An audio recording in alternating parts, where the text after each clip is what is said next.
how you remove the rubber sealing ring.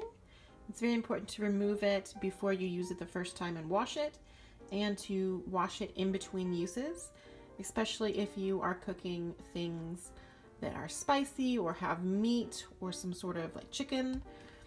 That odor from that chicken or pork or beef will get in here, and that color from your spices can get in too. And just to make sure that everything is clean and sanitary and that your sealing ring is sealing properly, it's always good to remove and wash it. So I'm going to try to remove it one-handed. The first time I did this before using my InstaPot, it was a little stiff, but now it comes out quite easily.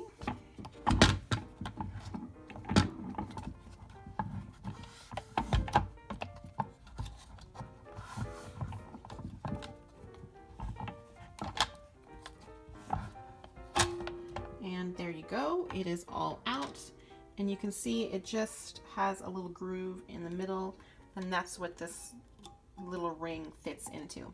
So we're going to give this a wash, in the dishwasher or by hand is fine.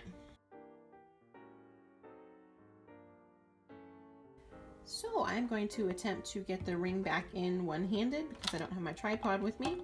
So all you want to do is make sure that this groove here fits with this metal ring. And you're just, the first time it's a little difficult, but after that it will fit much easier.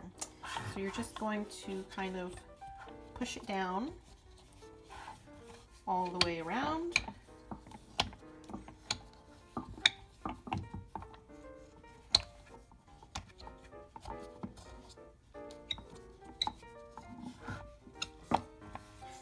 And now it is all around in there, and it's securely there and ready for the next time I want to use my InstaPot.